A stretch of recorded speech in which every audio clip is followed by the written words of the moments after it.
চাওক যিটো ঘটনা সংঘটিত হৈছিল আৰু সেই সময়ছোৱাত আচলতে নিজৰ মাতৃ আৰু পুত্ৰক ৰছীৰে বান্ধি বিচনাৰ লগত বান্ধি তেওঁলোকে তাতে পেলাই থৈ তেওঁলোকে গুচি গৈছিল আৰু এই গোটেই ঘটনাটোৰ পৰৱৰ্তী পৰ্যায়ত তেওঁলোকে যিটো মাটি বিক্ৰী কৰিছিল মাটি বিক্ৰী কৰি যি পোৱা যিখিনি ধন আছিল সেই ধনখিনিৰ কথাও ইয়াৰ সম্পৰ্কলৈ আহিছে আৰু এই তাৰ ওপৰত ভিত্তি কৰিয়েই আৰক্ষীয়ে যেতিয়া গোটেই তদন্ত আৰম্ভ কৰিছিল আৰম্ভ কৰা সময়ছোৱাত আৰক্ষীয়ে এটা কথা পোহৰলৈ আহিল যে নুনমাটিৰ দুজন ভেটাৰন আচলতে এনেধৰণৰ চুৰি সামগ্ৰী বিক্ৰী কৰা লোক বা তাৰ সমান্তৰালকৈ তেওঁলোক চুৰি কাৰ্যৰ লগতো জড়িত তেনে একাংশ লোকে এই ঘটনাৰ লগত জড়িত থকাৰ তথ্য আৰক্ষীৰ প্ৰাথমিক তদন্তৰ পোহৰলৈ আহিলে আৰু সেই তাৰ ওপৰতে ভিত্তি কৰি আব্দুল আলী উৰফে সৰু নামৰ এজন যুৱক যিজন যুৱক কেইদিনমান পূৰ্বে তেওঁ কাৰাগাৰৰ পৰা ওলাই আহিছে চুৰিৰ গোচৰত আৰু সেই আব্দুল আলীক প্ৰথমে আৰক্ষীয়ে সন্দেহ কৰিছিল আৰু আব্দুল আলীৰ যেতিয়া গতিবিধি তেওঁলোকে আৰক্ষীয়ে নিজৰ নজৰলৈ আনিলে আৰু নজৰলৈ অনাৰ পিছত দেখা পালে যে আব্দুল আলী উৰফে সৰু নামৰ যিটো আচলতে চোৰ সেই কেইদিন তাতে টহল দি থকাৰ তথ্য আৰক্ষীৰ প্ৰাথমিক তদন্তত পোহৰলৈ আহিছিল এই আব্দুল আলীক আৰক্ষীয়ে তাৎক্ষণিকভাৱে আটক কৰিলে আৰু আটক কৰাৰ পিছতেই আব্দুল আলীয়ে প্ৰথমতে কোনো স্বীকাৰ কৰা নাছিল কিন্তু আব্দুল আলীৰ লগত সঘন যোগাযোগ থকা খবিৰ আলী নামৰ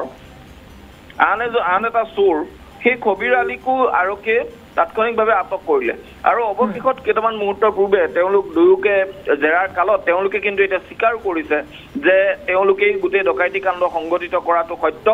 যিখিনি ধন লুটি লৈ গৈছিল সেই ধনখিনি এই কিছু অংশ তেওঁলোকে খৰচ কৰাৰ কথাও কৈছে কিন্তু বাকী যিখিনি সোণৰ অলংকাৰ তেওঁলোকে লৈ গৈছিল সেই সোণৰ অলংকাৰখিনি এতিয়ালৈকে ক'তো বিক্ৰী কৰা নাই কোনোবা এটা জেগাত লুকুৱাই থৈছে কিন্তু দুয়োজনৰে ভাষ্য বেলেগ বেলেগ অৰ্থাৎ খবিৰ আলী আৰু আব্দুল আলী উৰফে সৰু দুয়োজনৰ যিহেতু ভাষ্য বেলেগ বেলেগ গতিকে এই মুহূৰ্তলৈকে আৰক্ষী নিশ্চিত হ'ব পৰা নাই যে সঁচাকৈ তেওঁলোকে সোণৰ অলংকাৰখিনি ৰাখিছে ক'ত গতিকে সোণৰ অলংকাৰখিনিৰ সন্ধানত আৰক্ষীয়ে ইতিমধ্যে কেইবাটাও স্থানত অভিযান চলাইছে কিন্তু এই মুহূৰ্তলৈকে সেই সোণৰ অলংকাৰখিনি কিন্তু উদ্ধাৰ হোৱা নাই গতিকে সোণৰ অলংকাৰখিনি উদ্ধাৰ হ'লেই যেহেতু ধনখিনি তেওঁলোকে খৰচ কৰা বুলিও ক'লে গতিকে সোণৰ অলংকাৰখিনি উদ্ধাৰ হ'লে তেওঁলোক যে ঘটনাৰ লগত জড়িত তাৰ সকলো তথ্য প্ৰমাণ আৰক্ষীৰ হাতলৈ আহি যাব আৰু ইতিমধ্যে তেওঁলোকৰ হাতৰ আচলতে ফিংগাৰ প্ৰিণ্ট লৈ ঘটনাস্থলীৰ ফিংগাৰ প্ৰিণ্ট যি সংগ্ৰহ কৰিছে তাৰ লগত মেটচিং কৰিবৰ কাৰণেও আৰক্ষীয়ে তেওঁলোকৰ ফিংগাৰ প্ৰিণ্ট সংগ্ৰহ কৰিছে আৰু ঘটনাস্থলীৰ পৰা সংগ্ৰহ কৰা যিখিনি ফিংগাৰ প্ৰিণ্ট আছিল সেইখিনিৰ সৈতে গোটেইখিনি তেওঁলোকে একেলগ কৰি তেওঁলোকে ফৰেনচিকলৈ প্ৰেৰণ কৰিব তাৰো ব্যৱস্থা ইতিমধ্যে হাতত লৈছে কিন্তু ৰহস্যজনকভাৱে আব্দুল আলী ওৰফে সৰু বা আৰু খবিৰ আলী দুয়োটাই এই মুহূৰ্তলৈকে কিয় সোণৰ অলংকাৰখিনি সন্দৰ্ভত সঠিক উত্তৰ আৰক্ষীক দিয়া নাই সেয়া এটা ৰহস্যজনক আৰু তেওঁলোকে স্বীকাৰো কৰিছে ডকাইতি কৰাৰ কথা স্বীকাৰো কৰিছে কেনেদৰে বান্ধিছিল সেই কথা স্বীকাৰো কৰিছে তেওঁলোকে নিয়া নগদ ধনখিনি প্ৰায় 90,000 নগদ ধন তেওঁলোকে লৈ গৈছিল সেই 90,000 টকাটো তেওঁলোকে খৰচ কৰাৰ কথাও কয় কিন্তু এই মুহূৰ্তলৈকে তেওঁলোকে কিন্তু কোৱা নাই সোণৰ অলংকাৰখিনি ক'ত আছে গতিকে সোণৰ অলংকাৰখিনি ক'ৰবাত বিক্ৰী কৰা বুলিও আৰক্ষীয়ে সন্দেহ কৰিছে তেওঁলোকে কিন্তু বিক্ৰী নাই কৰা বুলিও ক'ব বিচাৰে আৰু লুকুৱাই থোৱা বুলি কয় কিন্তু পৃথকে পৃথকে জেৰাৰ সময়ত তেওঁলোকে কিন্তু লুকুৱাই থোৱা জেগাখিনি দুটা ভিন্ন জেগা কৈছে এতিয়ালৈকে গতিকে এই সময়ছোৱাত আৰক্ষীয়ে সন্দেহ কৰিছে তেওঁলোকে সোণৰ অলংকাৰখিনি দুটা ভাগত ভাগ কৰিলে আৰু ভাগ কৰি দুয়ো পৃথকে পৃথকে দুটা স্থানত সোণৰ অলংকাৰখিনি লুকুৱাই ৰাখিছে আৰু সেয়েহে আৰক্ষীয়ে বৰ্তমান অভিযান অব্যাহত ৰাখিছে তেওঁলোকে কোৱা স্থান মতে আৰক্ষীয়ে অভিযান চলাইছে যদিও এই মুহূৰ্তলৈকে কিন্তু সোণৰ অলংকাৰখিনি উদ্ধাৰ হোৱা নাই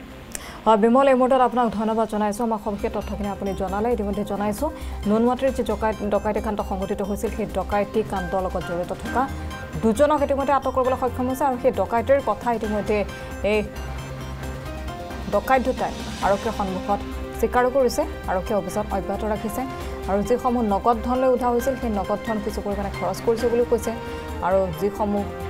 সোণ লৈ গৈছিল সেই সোণসমূহ অজ্ঞাত স্থানত লুকুৱাই ৰখাৰ কথাও উল্লেখ কৰিছে আৰক্ষীয়ে অভিযান অব্যাহত ৰাখিছে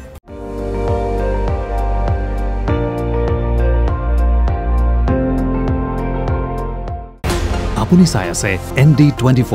সৰ্বশ্ৰেষ্ঠ নহয় সৰ্বোত্তমৰ দৌৰ